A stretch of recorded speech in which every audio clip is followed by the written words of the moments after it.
AB, good evening and welcome back. Good evening and thank you for having me once again. How are you? I am good. How are you? I'm well, thank you. How best would you define a relationship, be that it's platonic or otherwise? I would define a relationship as where, or rather a good relationship as a relationship where the needs that you and I have, I meet your needs and you also meet my needs. And in that exchange or that meeting of needs, I do not step on your toes or I don't get to a point where I abuse you or the responsibility that you have as my partner. Could there ever be a time, especially as you speak about needs, because then I would imagine if one is not meeting your needs, it could be that perhaps they prioritize in theirs and therefore would most certainly be dubbed to be selfish, right? Yes. Could there ever be a time wherein the one party is actually fine with having to prioritize the other one's priorities? Yes, we do experience moments like this where you find that someone is in a relationship and they know that their needs are not being met. But because they've been in this relationship for so long, maybe they might be afraid of starting afresh, or they might be afraid that what would society say about me leaving this relationship, or if maybe it's a marriage, what would people say about me or even my family? You find that some people are afraid of either people's opinions or even starting afresh. They go with the notion that the devil that I know is better than the devil that I don't know. So in those cases, you find that someone is in a relationship where they know that I am not treated well in this relationship, so they just stick into that relationship. Talking about how one can be scared of societal perceptions, let's look at friendships as well as family relationships, because those also have their ups and downs. Mm-hmm. What's the best way for one to deal with those in light of the society that's also looking at them, to have someone have a way to sort out their differences, if one can put it in that way? Okay. And one thing that we should take into account, especially whether it's in family relationships or even outside, don't forget that the person that you are dealing with is an individual. In other words, don't judge me as maybe your brother or your sister. If we are having our difference, don't treat me as a stranger that you don't know. Remember that if you and I come from the same environment, you might think equally, because the environment that we are in has shaped us. You might find that because we are in a family, maybe from the family that I come from, or the way we deal with conflict at home is that I shout or I make noise. And you might find that when we have got those conflicts, I might raise my voice. And you might find that for you, because maybe you grew up in an environment or even a family that's very quiet, calm and collected, you might find that me doing that because of the environment that I come from and versus you and your environment, you might find that that's where we are having miscommunication. You might find that I think that the best way when I have something that I want to share with you, let me raise my voice. But you find that no, for you just want me to become. So it's in those cases that we find that. So in those cases, I would suggest that we sit down, maybe whether we are a family or we are neighbors or whatsoever.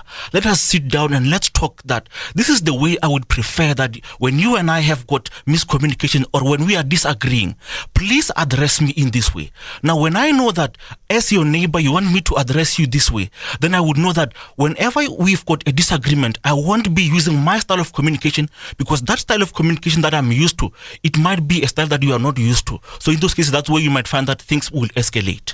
One could easily say that communication is also somewhat relative depending on where one is. Mm-hmm. Because for now, especially if we're looking at a family wherein age plays a huge role, so the older ones always get to have the upper hand at the expense of the younger ones, right? Mm-hmm. What's the best way for one to address the importance of a balanced communication, especially in a family relation?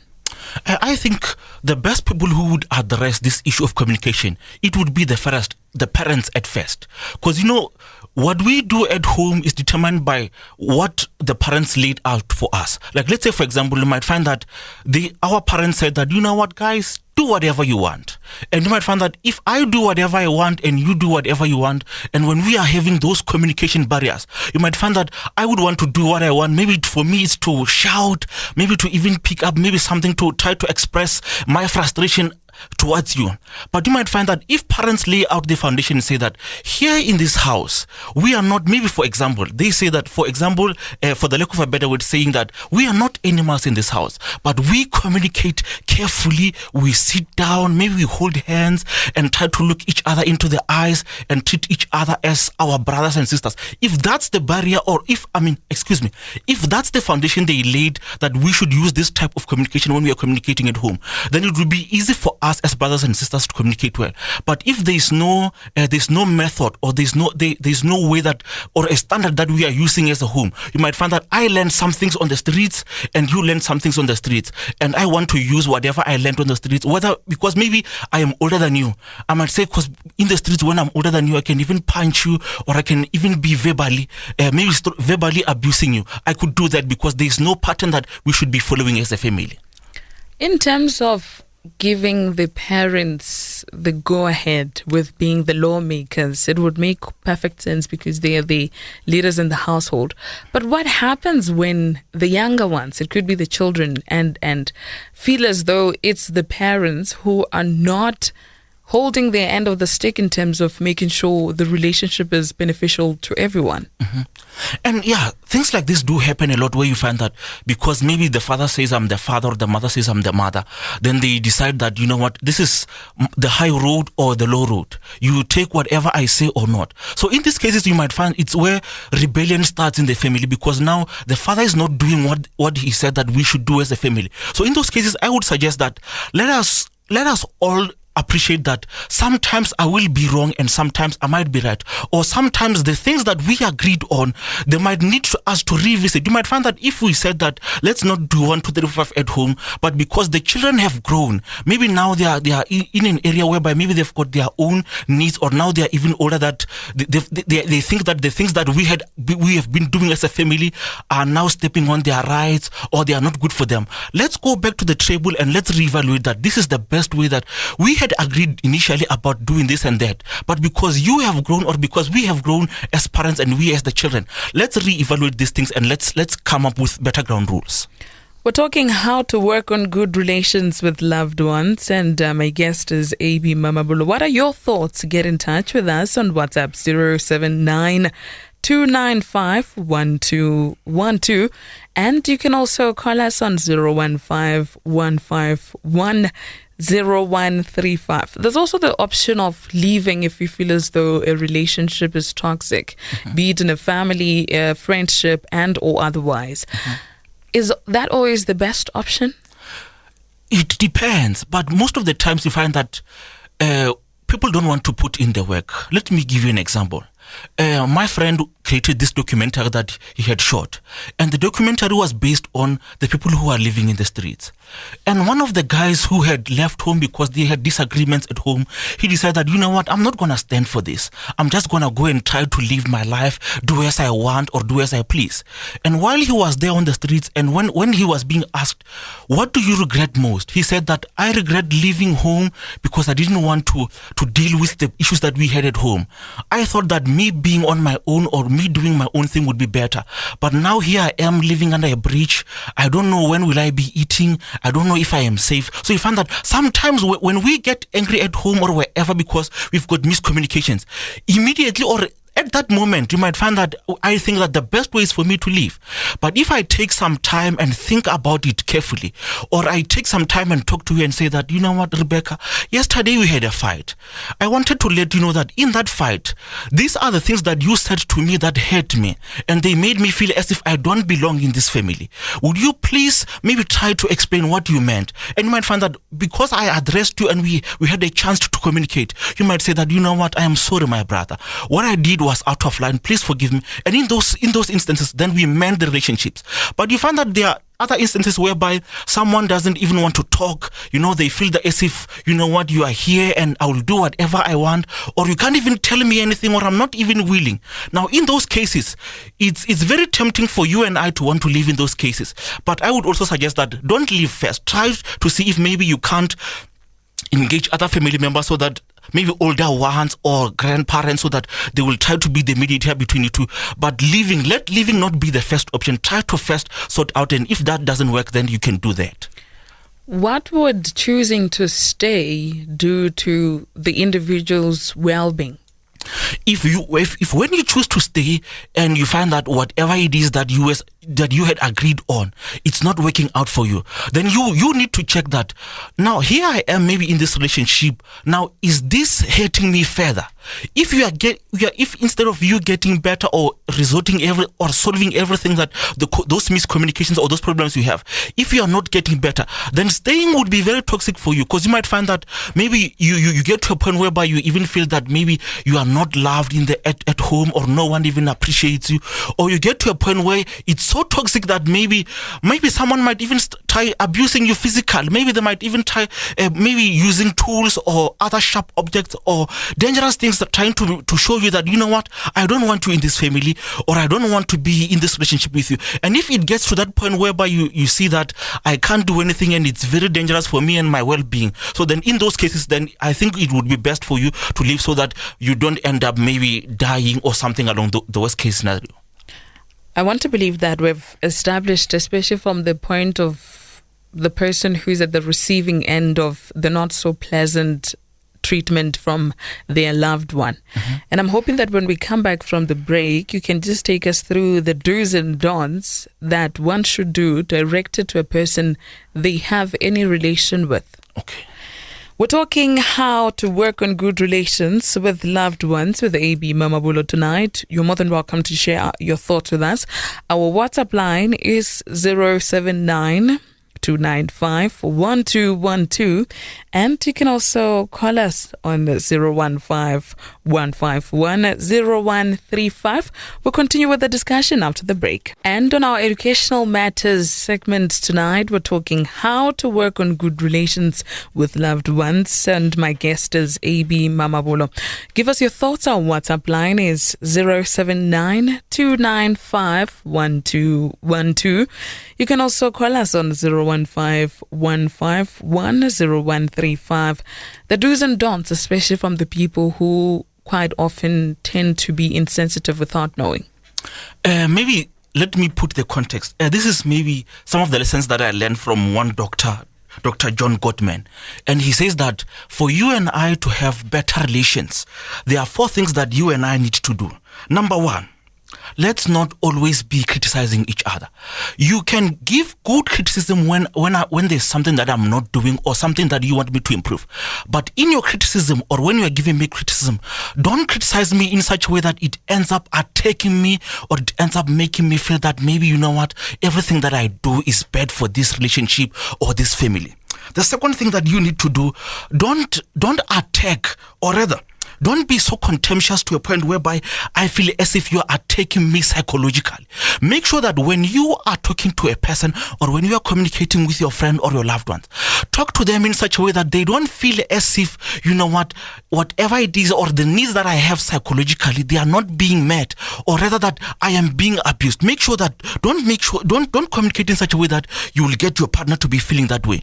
And also another thing, be sure that when you are communicating, or when a matter is raised, don't be defensive, or don't get to a point whereby you feel that whatever it is that you are saying, or it's always right, you get to a point whereby you are always defending yourself. Sometimes you might be wrong, and sometimes you might be right. And there were other times where you need to take the high road, where you shouldn't even be trying to defend whatever it is that you are doing, but just take the humility road and say that, you know what, I am wrong, so that you dismantle that argument. And the last thing, don't get to a point whereby you are withdrawing from conflict. Sometimes when I express the frustration that I have with you, it's good for me and it's therapeutic, and I get to vent out and I get to take out that anger out of me. But when you deny me that opportunity, or when you get to a point where you don't want me to express whatever it is that I want to express, you might find that I would feel that you don't hear me, or you don't even want to listen to me, or you're not even willing to invest in the relationship that is beneficial to us. So those are the things that we should do and we shouldn't do. Ntabu at Gate 1 says, guys, what is the best way to tell a spoiled brat to be considerate without being insensitive? I think that the best way is try to see, or try to notice what it is that that particular person whom you're saying it's spoiled. What are some of the things that you think that to them it's spoiled. Because sometimes you might find that you are saying that I am spoiled because maybe I do this and that, or I want this and that. And you might find that from the environment that I come from, that was normal for me. It was normal for my father or my parents to give me this and that. And when it comes to you, you find that no, this is for you. It seems as if I am being spoiled. So in those cases, try to talk to the person and try to get what it is or what type of environment they come from, or what beliefs do they have about one being spoiled and the others that it's not being spoiled. So when you have got that foundation, then you can address the issue and say, you know what, the way you are behaving regarding this matter, I feel as if you are spoiled, or you are pretending as if whatever it is that you are doing, you are misbehaving in such a way that to me I find as if you might be spoiled. Try to do this and that. And when we do that, and when we are working on common ground, you might find that we have got the agreement that, you know what, I didn't know that when I do this, I was stepping on your toes, so please forgive me. I want us to talk about the importance of the immediate relationship that one has from home, and how that can then ultimately affect the kind of friendships and love relationship they get themselves into. And also just the importance of having what one could call a somewhat just a good relationship from back home, to determine that, just as the listener asked about consideration, to determine that they then consider it to the next person they interact with outside of the home.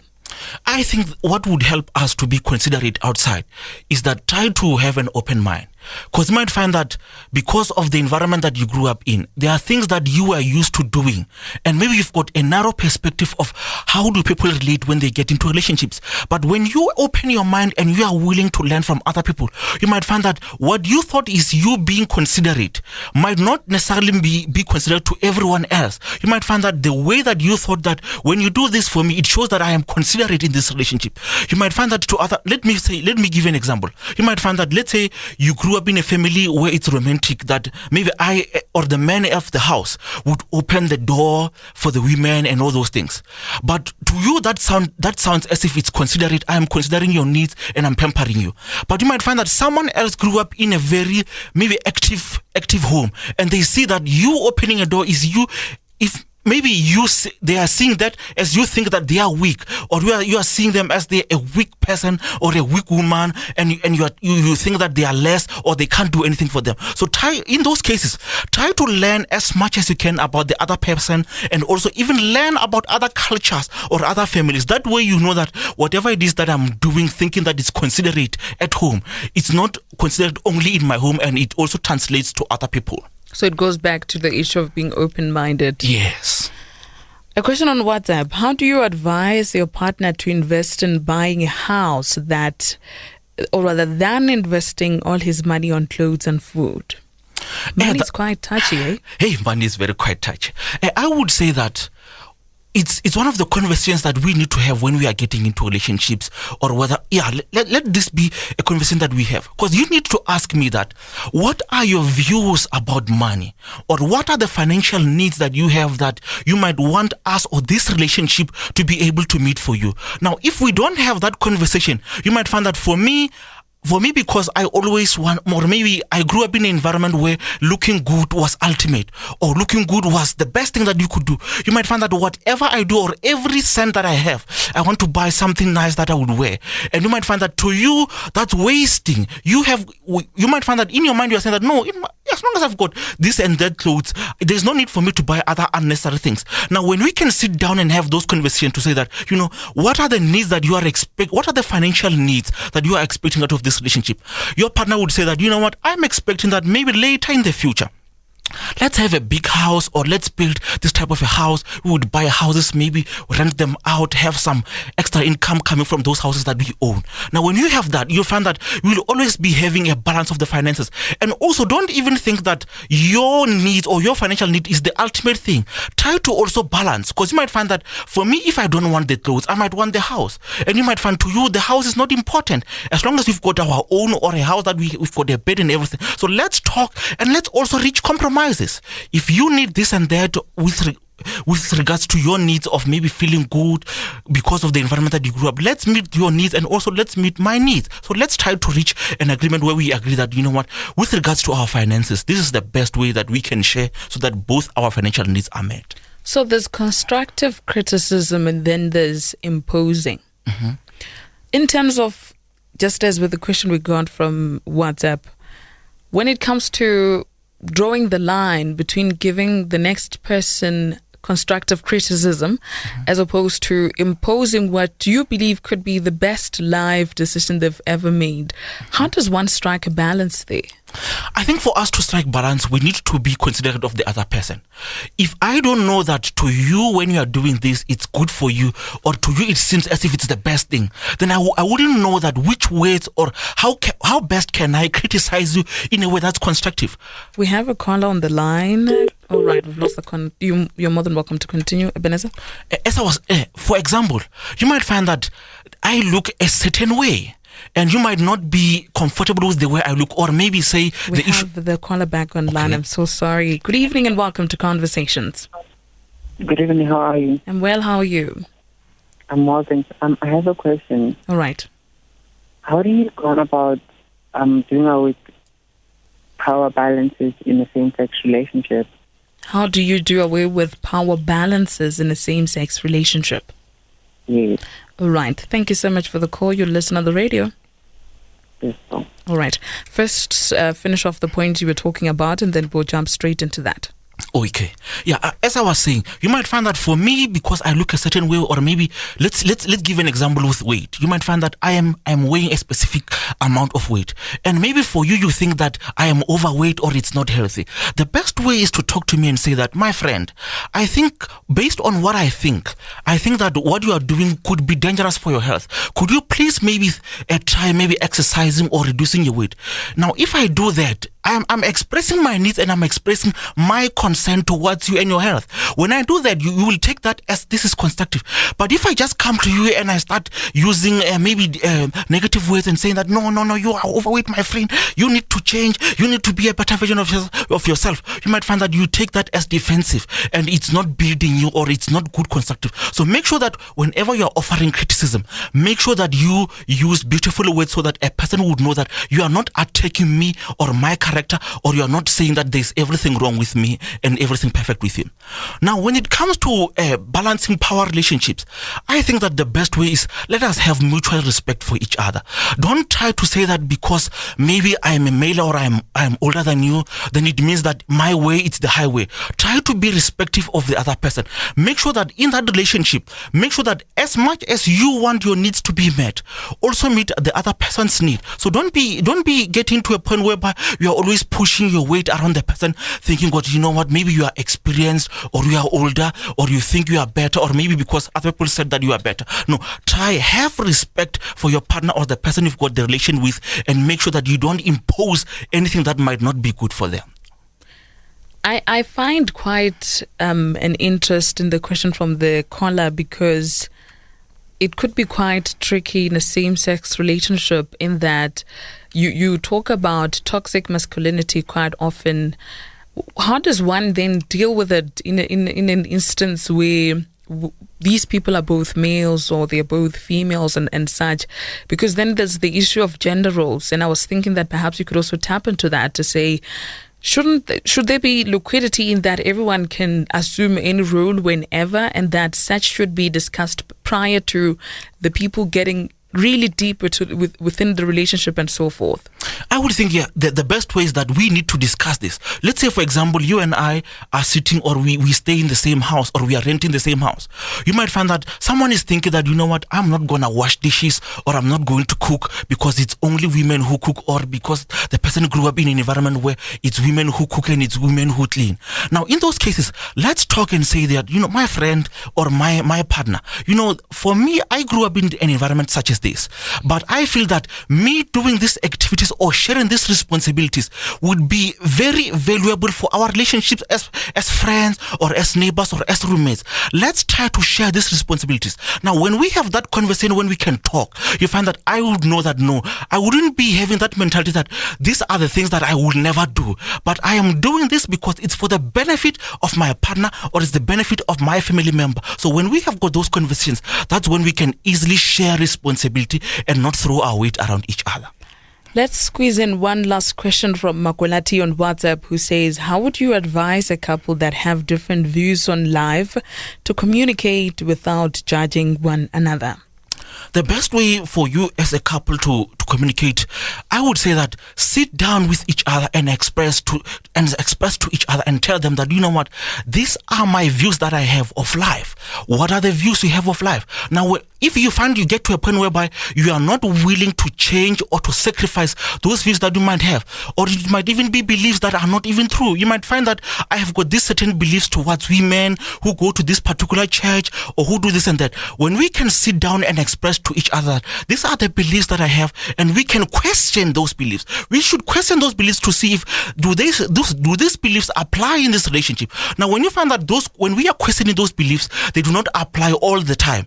Let's sacrifice that. You know what? This belief does not serve this relationship, so let's get rid of it and let's change it. But when you get to a point whereby the other person is not willing to change, or they are not willing to give up those beliefs, and you find that you are always abusing each other, or you are not treating each other well because I believe this, you believe that, then in those cases where you find that there's no agreement, then it's best for you to split and you go and be with someone who've got the same beliefs with. That's where we're going to leave our discussion tonight. Ebenezer, how can our listeners get in touch with you? You can get in touch with me on social media, Instagram or Facebook at Ebenezer Mamabulo. And if you want to catch me or you want to stay in touch, maybe via phone or via WhatsApp, my number is 071 639 7807.